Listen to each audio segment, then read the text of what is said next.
I think we're um, working on some technical issues with Raquel. Okay, she can hear now. I Sorry can about that. hear. Good Okay, morning. Good morning. wonderful. Hello, everyone, and welcome to SCO's March webinar on how to be a competitive applicant. Thank you all so much for joining us. I hope you all are staying safe and healthy. My name is Avery Cunningham. I'm a Student Services and Admissions Officer here at SCO. I'm one of the admissions team members who will be answering your admissions questions and participating in the admissions process. Before we get started, I ask that we all use proper Zoom etiquette by keeping microphones muted unless speaking, limiting background noise, and respecting all of this webinar's attendees and facilitators. We will have time for questions towards the end of the webinar, but in the meantime, if you do have any questions or concerns that need immediate attention, please use your chat feature at the bottom of your screen to communicate with us. Today, you'll be hearing from two leading members of our admissions team, Rebecca Smiatana and Raquel Logan, as they talk about the admissions process here at SCO and how students can help their application stand out. This webinar is being recorded and will be free and available to view starting next week on our website. And with that, I turn over to Ms. Smiatana and Ms. Logan to introduce yourselves, and we'll get started.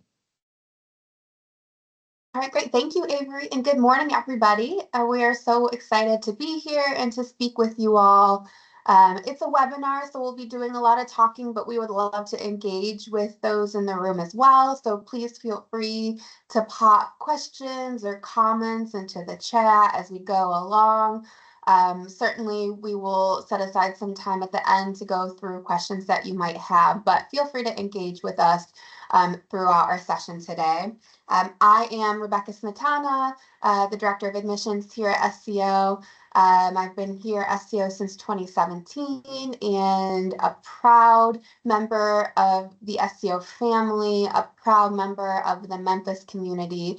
And the reason I do this is because I really love getting to chat with prospective students about your interest in the field, about what has led you to optometry, and to be a resource as you navigate the admissions process. We know it can be intimidating as you're looking at the OAT and getting together all of the different elements to the application.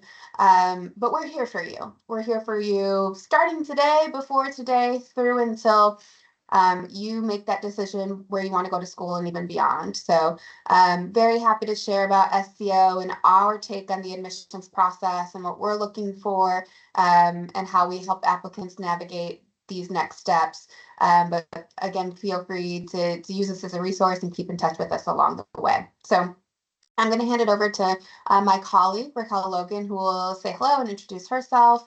And I'll be chatting with you all again in just a few minutes. Sure. Thank you, Rebecca and Avery. Good morning, everyone. My name is Raquel Logan, and I am the Assistant Director of Records and Admissions. And I've been with the SCO family for 1 year, but don't fret. I've been in higher ed for 20 years, so I'm still capable of assisting you all with your questions as it relates to our optometry program. What I love about SCO and the SCO family is that it is just that, a family. And we are, as an admissions team, we're very intentional about assisting you all with the process that can be quite daunting for new applicants, but I love how we work with our applicants. And this is the first step, attending a webinar with us. As Rebecca mentioned, you're able to ask us questions, but we really want to help you navigate this process. And we, in my opinion, all my years in higher ed, they do it really well here at SCO. And I'm just honored and proud to be with you all today. And yeah, look forward to speaking with you more. Thank you. All right, so here's, oh, sorry, Avery, go ahead. Oh, no, oh, you can go back, Avery. I apologize. Here's the agenda for today. Rebecca and I get a lot of questions from applicants about the entire process. So we're going to dive into that, what's required, the experience in the field, optometric exposure, and overall the application process. Some of the common questions we get about what will make my application more competitive when you're looking at OAT scores and your GPA, the experience, and you'll hear a lot from us about the holistic application and file that we look at. We'll also talk about the cycle and our previous student profile, as well as some additional professional tips. All right, so some of the common questions, you can peruse through these questions and think about any other questions you may have about the process. Please feel free to add them to the chat. We really want to make this webinar about you and make sure that you get everything that you need from us today. So again, I'll just go through one question that seems to be top of mind. What are we looking for in applicants, and what are the important things? So that's something that we'll cover throughout the the webinar today. Excuse me. Okay, next slide. All right, so how does the application process work? So one thing we want to make sure you schedule and take the OAT. We do recommend that students take the OAT over other standardized tests, if you will, but we will accept MCAT and GRE scores also, but you should speak with someone in the admissions office if you are considering taking the GRE or MCAT. What you want to do is once you schedule your test and you take the OAT, you submit your OptumCAS application beginning the end of June. Actually, OptumCAS will open up June 26th of 2025. You're going to request your official transcripts from all colleges that you've attended. We recommend we ask for 2 letters of recommendation. You'll also have to complete your personal statement, shadowing hours, optometric experience, previous employment, and extracurricular involvement. And we do highly recommend to applicants to complete every part on the OptumCAS application, because we do, again, as I mentioned previously, look at the entire file holistically. At SCO, we do have a supplemental application and a fee that all applicants need to complete. And then we offer on-campus interview once we review your file, and if you're within that competitive range, we will invite you to interview with us.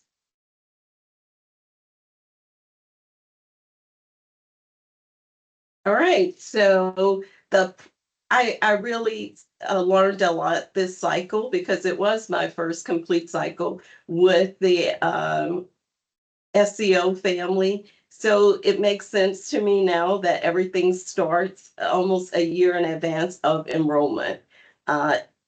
So that starts with you all starting in June of this year for our next cycle of applicants who will start September of 2026. So it is a year-long process, if you will.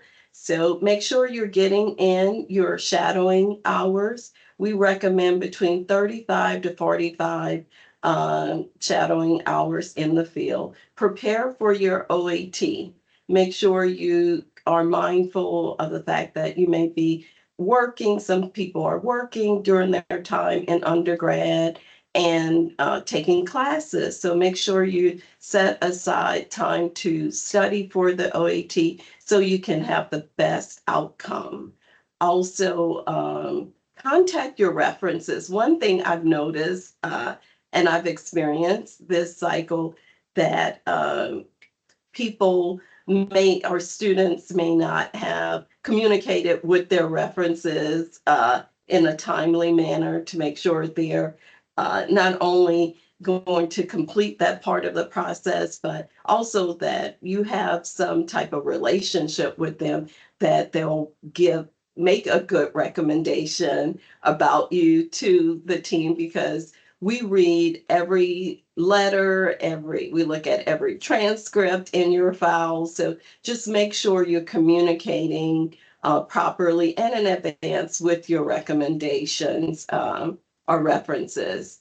And then start the opt-out CAS application. We will not review your file if you don't have like our supplemental application completed. And so the file has to, be overall, what's the word I'm looking for?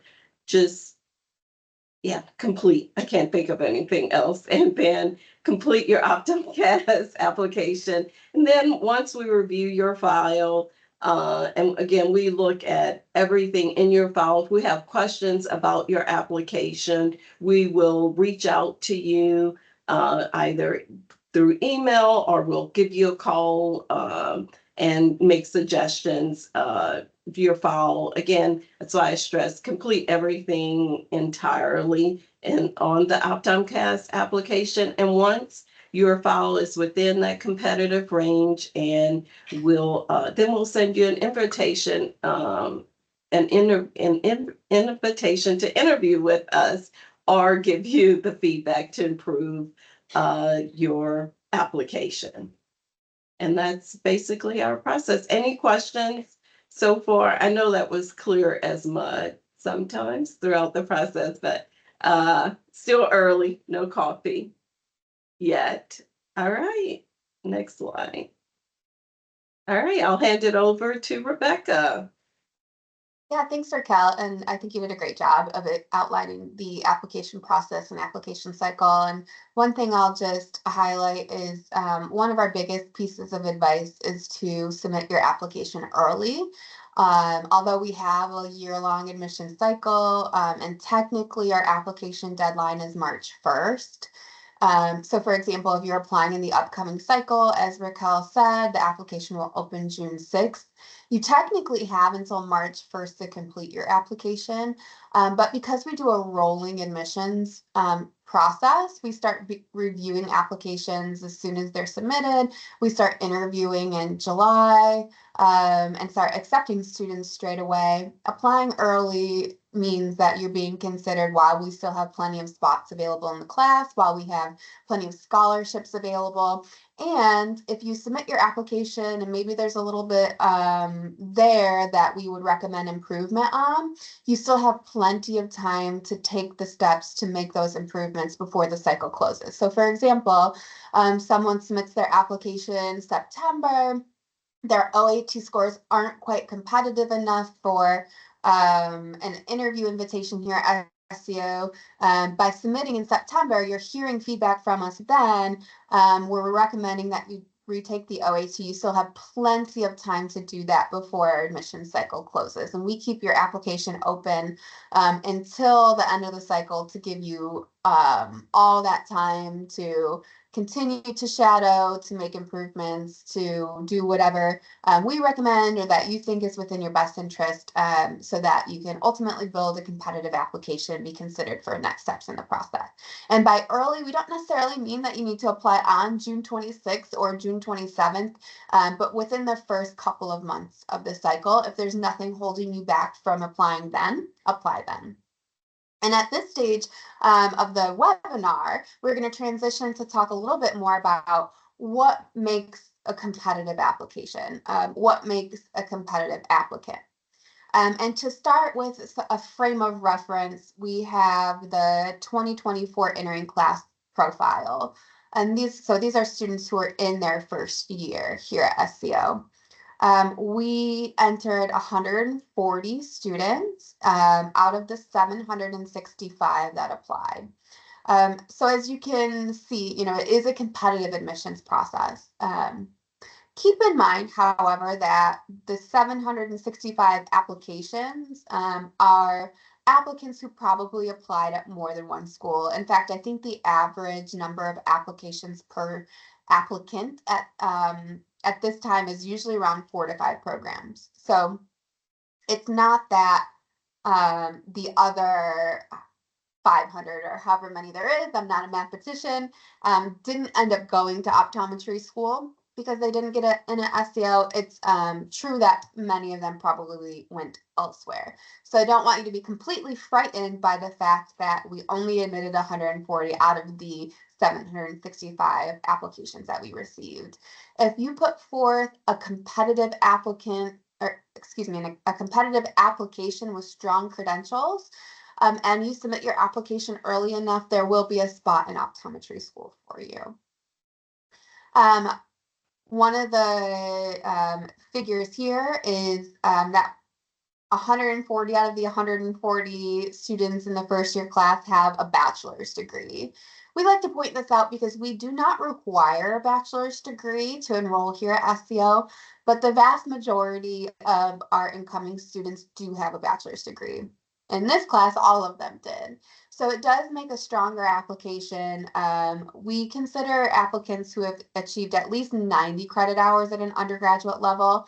But to be competitive without that 4th year of undergrad, we really look for above average academic merit, just to know that this applicant, although not having had that 4th year of undergraduate study, has shown that they can succeed in the classroom and are likely well prepared for optometry school anyway.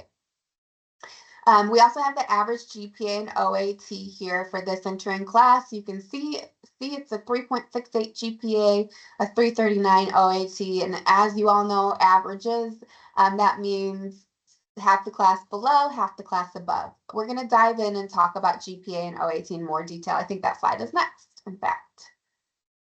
We can move on. Okay, yes, as promised, OAT and GPA consideration. So we do not have hard set established minimum credentials when it comes to OAT and GPA, but there are ranges that we do consider to be competitive. Like we said, our averages usually are around a 330 OAT and around a 3.6 or 3.7 GPA. So those are good numbers to keep in your head, just again, as a frame of reference. Let's talk about OAT first. So 330 being our average, the test goes as high as 400, and 300 is the statistical average across all test takers. We usually say that a good competitive score is at least a 320 or above. If you get below a 320, it's worth talking to an admissions officer about the strength of your scores and whether we might recommend that you retake. We might not. It depends on other aspects of your application. We usually like to see at least a 300 on the test. It helps if the subscores, so the OAT is, I'm sure many of you know, tests on a variety of topics. So you have a reading section, a math section, and then you have general biology, general physics, general chemistry, and organic chemistry. So you get subscores for all of these sections, and then you get a total science score. It really helps if your subscores are all relatively on par with your average. So in other words, there's not scores that really dip a lot further below your academic average. And so if you're in the 300, 310 range, that's the type of thing we're going to be looking at. Are there sections that are really low and sections that are really high? And maybe what is the corresponding grading and relevant classes look like on your undergraduate transcript. So it's just when you're below 320, we're going to look more closely at your OAT scores and maybe give some feedback on whether or not we would recommend a retake. We have admitted students who have made a 290 in recent years. I will say those are applicants who have very strong GPA. And so just to give you that information, that 290 is really the lowest score that we've accepted in a number of years. We generally like to see a 300, or certainly getting closer to our average is even a better indication for us of your ability to succeed on these kinds of tests. So that's the OAT. Raquel did mention that we will consider MCAT and GRE scores in lieu of the OAT. If you have not taken any standardized tests and you are certain that you want to pursue optometry, our strong recommendation is to take the OAT. There's not a test that's more relevant to optometry school than the optometry admissions test. So it gives us far more information about your merits, your academic merit than any other test. And so it's going to build the strongest application possible for you. It's going to mean a stronger likelihood of acceptance if you have a solid OAT score, and also a stronger possibility of scholarship consideration to have a solid OAT score. So that is by and large our recommendation to take the OAT. If you're considering the GRE or MCAT, we're happy to chat with you about why and what what your consideration is, and kind of walk through whether you would be competitive. It would rely on some of your other credentials like your GPA, your exposure to the field, and so forth. So we recommend a conversation with the admissions team if you're considering a test other than the OAT. GPA, so again, our average is usually around a 3.6 or 3.7. We usually like to see at least a 3.0 GPA. We have admitted students who have made below a 3.0. A lot of times those are candidates who have made a strong OAT. So one of the bullet points here that you can see is that OAT and GPA is a sliding scale to some degree. So in other words, if you have a slightly below average GPA, it really helps to have an average or above average OAT. It really helps to share for the admissions committee to see that this candidate is still quite strong. And vice versa, if you have a slightly below average OAT, but a slightly above average OAT, that can help to build merit within your file as well. That's not a hard set rule. Again, you could have a slightly above average in both categories, or slightly below average in both categories. Again, it is a holistic review process, so we're not looking at just GPA and OAT. We're going to look at other things in your file as well, which we'll get to in a minute. But these are some of the more important things that we do look at, because we are recruiting for a professional doctorate level program that is going to be intensive and rigorous. And so we want to see that applicants are prepared for that intensity and that rigor. And that's why these things are important to us, as I'm sure you can all imagine. And so some of the questions that we get often from applicants are about prerequisites and individual grades in some of the courses that you've taken. So say you went from high school to undergrad, and it was maybe a difficult transition. And so your first semester, you made a D or you made a C, or there were things, along your academic journey that happened, and maybe you struggled a semester or two. Students are often asking, okay, I have a D, do I need to retake the class? I have a C, do I need to retake the class? We don't have requirements that you earn a certain grade in your prerequisite courses. So as long as you have passed the class, we will accept that to fulfill our requirement. It is important, though, that you do some self-reflection to really check in and understand if you feel like you learned the material in the class, because prerequisite courses are prerequisite courses for a reason. They teach you and offer you content that is relevant to optometry school, that our faculty here at SCO are going to assume that you have this knowledge when they begin teaching you their topic, so that everybody is coming in with a certain baseline knowledge. So they're not reteaching you certain subjects. For pre-req classes, it's important that you have that information. So if you did struggle in one or two prerequisite courses, it's a bit of self-reflection to decide whether you understand the material and can take that with you to optometry school, or if you might benefit from a refresher course.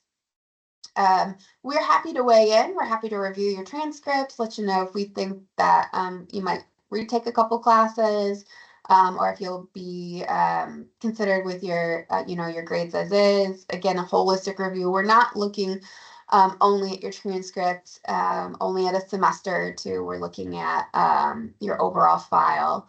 But when it does come to your transcript, a couple things that we are looking at, in addition to just what your cumulative GPA is, we are going to look how you trended from semester to semester and year to year. So how did you do freshman year to sophomore year to junior year, junior year to senior year? Did your grades stay relatively solid along the way? Did you trend up? Did you trend down? How did you do in the prereq classes? How did you do in your upper level sciences? What were your course loads? That's something that we pay a lot of attention to. Did you challenge yourself with 16, 17 credits in at least a term or two? That's important to us because our course loads here at SCO are quite heavy. You might take 23, 24 credits in a term. And so we want to see that you challenged yourself academically. We might be concerned if somebody skated by on 12 credits a term.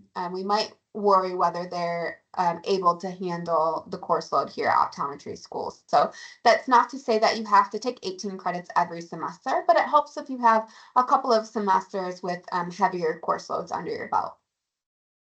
And as that last bullet suggests, we will give you feedback throughout the process. So even before you apply, if you want to reach out, we're happy to have a counseling session with you and talk about some of your credentials, answer your questions. But even after you submit your application, we're going to give it a good thorough review and let you know if you're ready for next steps, which is the interview, or if we might recommend some action steps to make improvements. And so we'll keep in touch with you all along the way.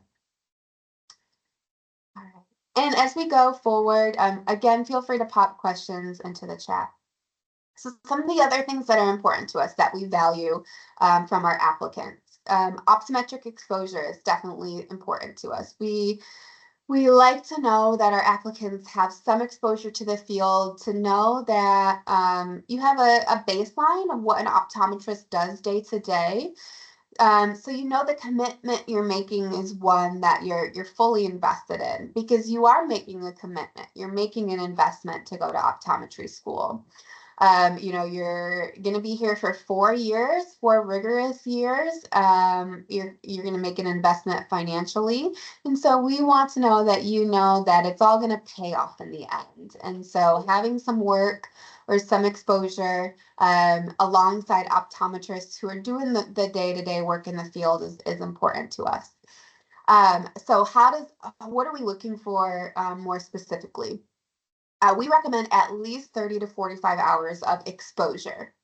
That could be shadowing, it could be work, it could be internships. As long as you're in the exam room or in an optometry clinic alongside optometrists, seeing what they're doing day in and day out, that's what we're looking for. So it doesn't necessarily have to be shadowing specifically, but exposure to the field. So 30 to 45 hours. We recommend exposing yourself to multiple different modes of practice, or at least different practices within a single mode.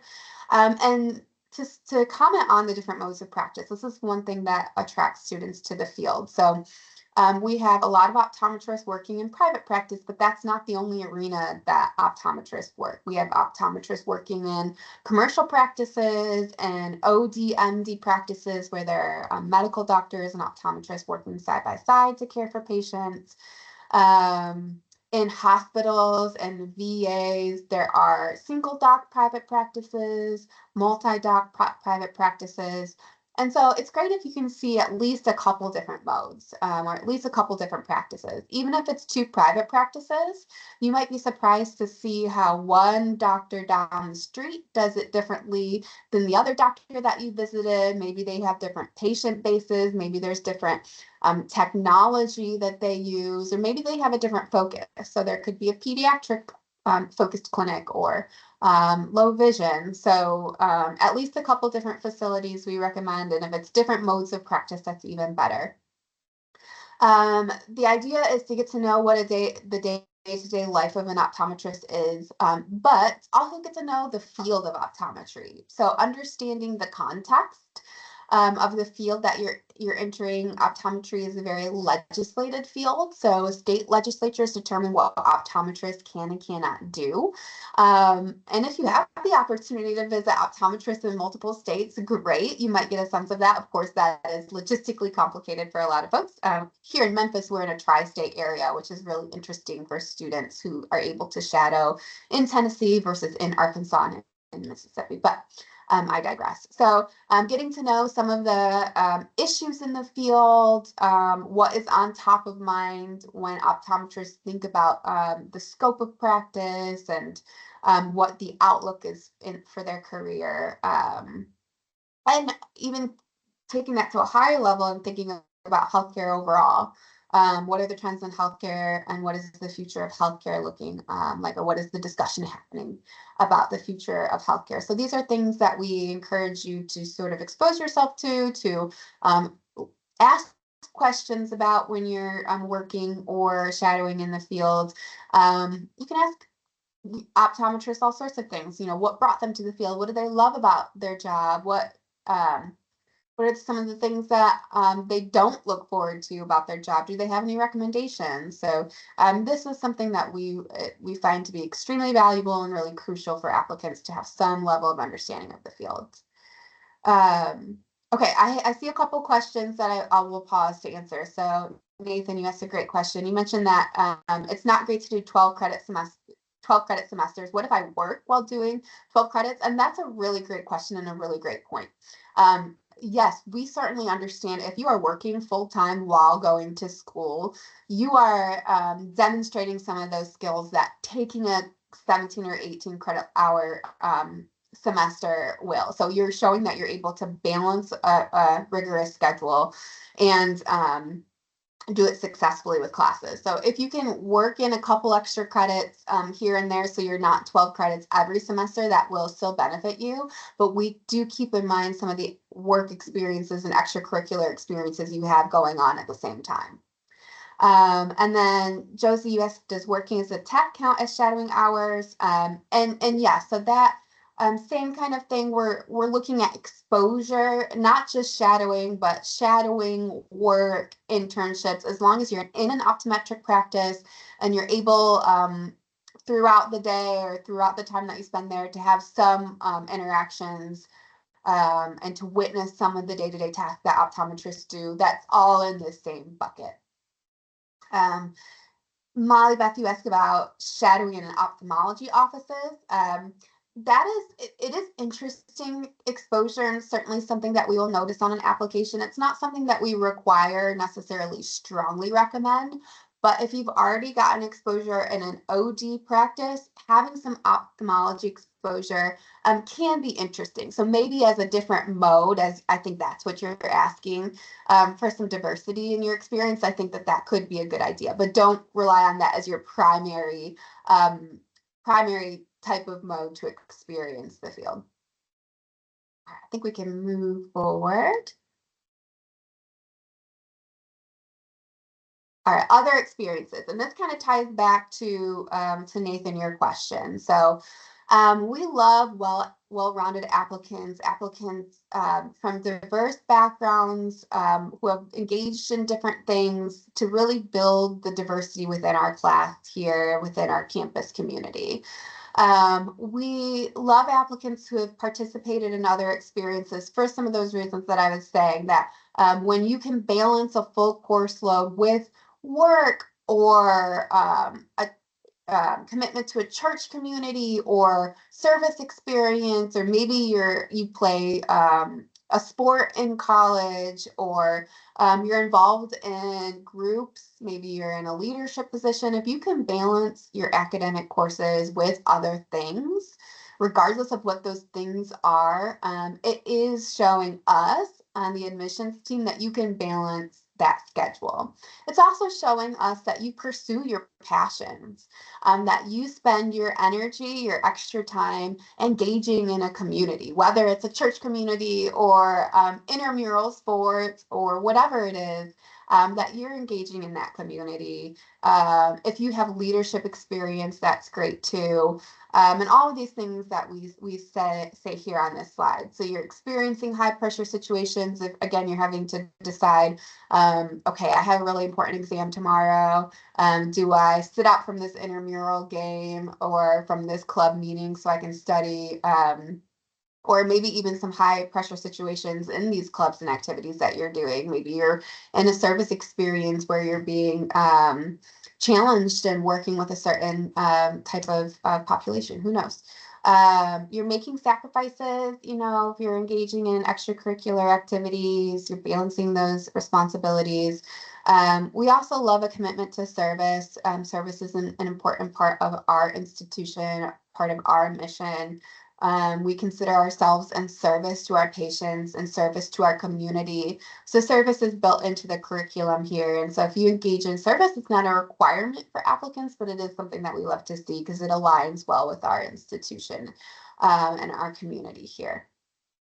I think we can move forward from this slide. And then all of these extracurricular activities also help to develop your communication skills, your professional skills. We recognize that we're recruiting future doctors to be a part of our program. So we want to find people who are going to serve in that role well, who can communicate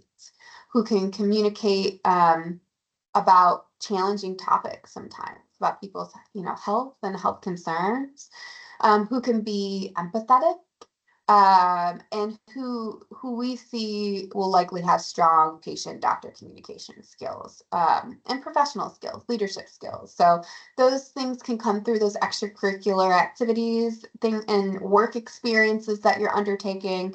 But we also recommend, as I'm sure you can imagine, being professional as you're navigating the admissions process too. So being professional and using etiquette when you're communicating with us. We know it's, you know, more and more text based society that we're living in, and we're getting used to shorthand through text messages and so forth. But when you're communicating with, you know, especially as you navigate the admissions process and you're trying to demonstrate your professional skills, when you're communicating with our office, address your email, you know, say, hello, Rebecca, before you go on to ask your questions, or to share your message. Sign your email with your name. Little things like that. You know, it is sometimes a skill that's being lost, unfortunately. And we know reasons why, trends in our society and so forth. So we don't begrudge that, but it definitely goes a long way to make sure that you're being on top of your professional skills when you're communicating with us. We have a wealth of information that we provide on our website for you to review. So it always makes a good impression to us if you're asking questions, having reviewed some of the information that is out there. So we see that you've, you know, taken the opportunity to review the information that we provide on our website before reaching out.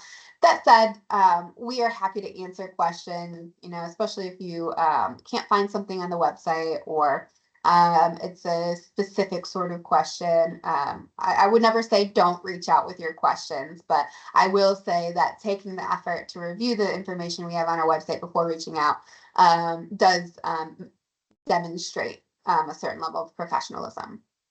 Allow a reasonable amount of time for admission team to respond to inquiries. We do endeavor to get back to questions and emails within about a day, maybe a couple at max. So give us that amount of time if you have that amount of time. You know, it doesn't happen as often anymore, but there are cases where somebody might email, and then after a couple hours of not hearing back, maybe email somebody else on our team and call somebody else on our team. And it sometimes leads to confusion. We're not sure who answered what questions and so forth. But just respecting that, you know, we're working with a lot of applicants and giving us a little bit of time to get back to you. However, of course, like I said, we do endeavor to get back to applicants with questions as quickly as possible. And ask lots of questions. So again, we love engaging with prospective students. We love sharing about SCO. We love sharing about Memphis. We do know that there's a lot going through your minds as you're navigating this process. So feel free to reach out to any one of us on our team. You can reach out to me, you can reach out to Raquel, you can reach out to Avery. And anything that's on your mind, please do not be shy. We are allies with you through this journey, and we're happy to connect you with others too. So if you'd like the chance to connect with any current students at SCO who have been through what you've been through, that's something we're happy to do for you. So just let us know what you need along the way. And with that, I think we're getting to close to our last slide. And this is our contact information. I promise that's me in the picture. My hair has changed. But that is me. That is my email address. So any questions you have along the way, reach out. There's Raquel and her email address, and I know that she would say the same. And we're happy to engage with you. We congratulate you for taking a good first step and being here with us for this webinar. It definitely shows that you're committed to doing what you can to learn about the process. So we appreciate your time this morning. We'll stick around for questions, and we hope to keep in touch with you all. So thank you again for being here. Alrighty, so yes, if anybody has any questions, please feel free to drop them in the chat, or the Q&A feature will be checking both. But yes, it seems like we have a couple coming in right now. Let's see. Well, they're still And typing. as those questions come in, I thought of a couple more things. So one, please come and visit us. We would love for you to make the trip to Memphis. We'll set you up on a tour of campus with one of our current students, and you'll have a counseling session with someone like me or Raquel or Avery. We love visitors. We love to show off our campus. We love to have you get to know our campus community. And we're pretty flexible scheduling you during just our normal business hours. So come and visit. And we have a special program going on that if you come and visit for a prospective student visit before you apply, and if you live at least 50 miles away from Memphis, that we will waive your supplemental application fee if you come for a visit. So just a side note about that. I'll also add, along with the visit, Rebecca and I, well, all of us, Avery also, we like to have meetings, one-on-one meetings with our prospective students. So feel free to email us and we can send you our Calendly link, and you can schedule a one-on-one meeting with us. I know sometimes you, after a meeting with someone or a webinar, you may think of other questions that you may have. And it's we love reviewing your transcripts with you, and just your experience in the field or whatever you may think about that will benefit you to make your application more competitive. So please reach out to us and schedule a meeting with us. I think that's very unique to SCO, how hands-on we are with our students. It's a high touch campus here. Okay, and I think that is an excellent point, Raquel. We love it. It's our favorite part of our job to engage with you all. So we would be happy, yes, to chat with you. I see a couple questions. One, are some degrees better than others for applicants? And so we do accept any sort of degree. We don't have a recommendations for a certain kind of degree. We have had applicants come in with music degrees, English degrees, foreign language degrees, business degrees that have been very successful in the program. That's why we have prerequisite courses, to make sure that even if you don't have a science degree, that you have the same baseline of knowledge that you need to be successful in the program. That said, a lot of students do come in with a biology degree or another science degree. It's simply because a lot of applicants who are interested in optometry like science, and the prerequisite classes do align pretty well with a biology degree. We don't give anybody with a biology degree special privileges. So you just make sure you have the prerequisite classes and that you've done well as possible in the classroom. What aspects are considered for scholarships other than applying early? That's another great question. So we are really proud of the scholarship portfolio that we manage here at SCO. We believe it's one of the biggest scholarship portfolios for incoming students that exist.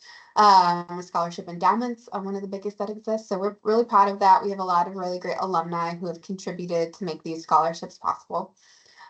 We do consider all applicants for scholarships. So there is not a separate application process. So applying early is really key. They are, however, merit-based awards. So we are looking at more than just the date of your application. We are trying to award the scholarships to the strong applicants. And we're looking at the same kinds of things that we look at for admission. So academic merit is huge, your GPA, OAT, and some of the things we talked about in the presentation today already, course loads. We do look at leadership experience when we're thinking about scholarship and exposure to the field. And then your interview becomes a really key piece of scholarship consideration too. So how you perform in the interview. Our scholarships range anywhere from 1,000 up to 20,000 per student per year, and they are renewable. So if you get, say, a $5,000 scholarship, that's actually 20,000 over the course of the 4 years. So merit-based awards, same kinds of things that we're looking at for admission, namely your academic credentials, but also exposure to the field and extracurriculars. But applying early means that you're being considered while a lot of the scholarships are still available, because as we get further along in the cycle, we're going to start exhausting the scholarship funds a little bit at a time.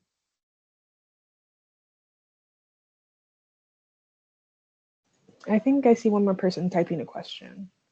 But again, if anyone else has any other questions, please feel free to drop them in the chat.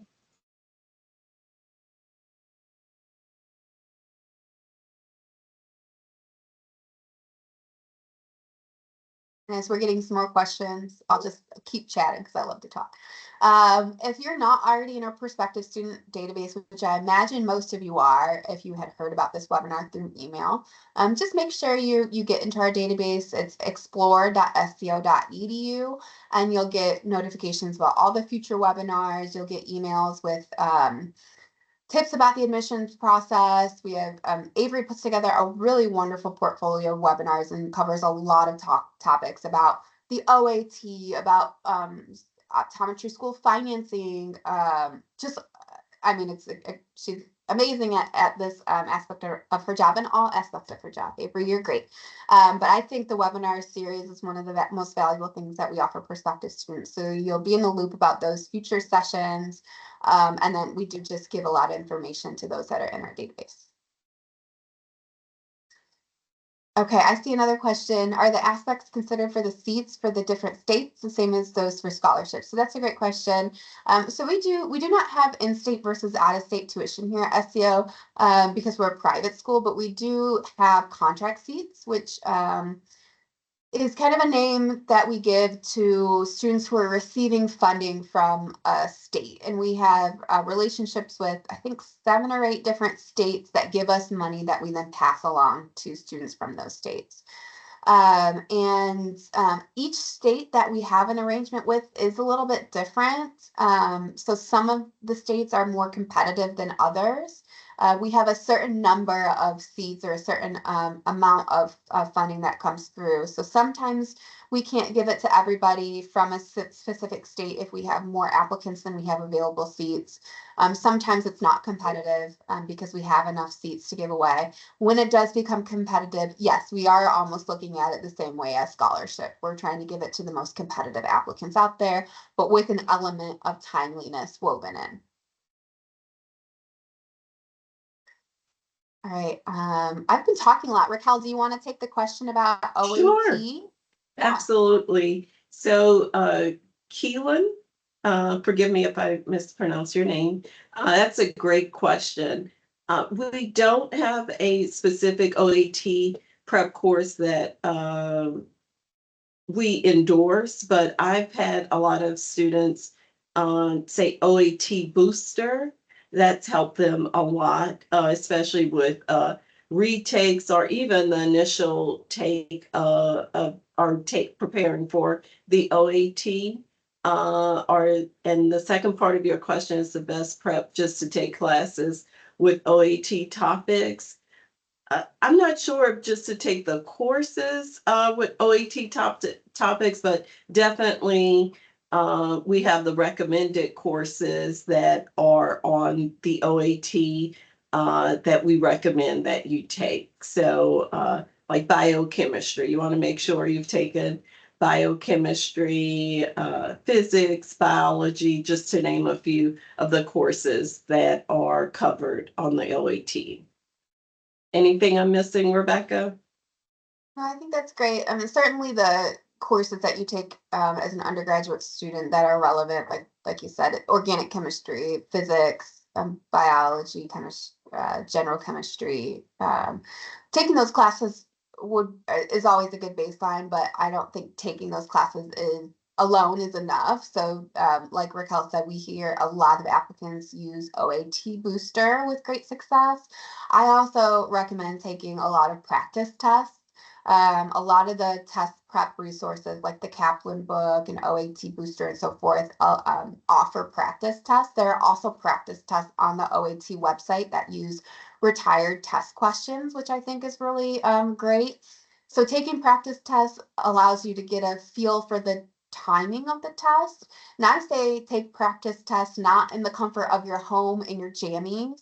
Go to a coffee shop, go somewhere where you might be rattled a little bit. Not to say that a test center is going to be as loud as a coffee shop, but you're probably going to be a little bit nervous and you might be easily distracted during the test. So simulating sort of a nerve-wracking environment when taking a practice test, I think can be really valuable. That's a good question. All righty. Well, I guess any last questions before we close out?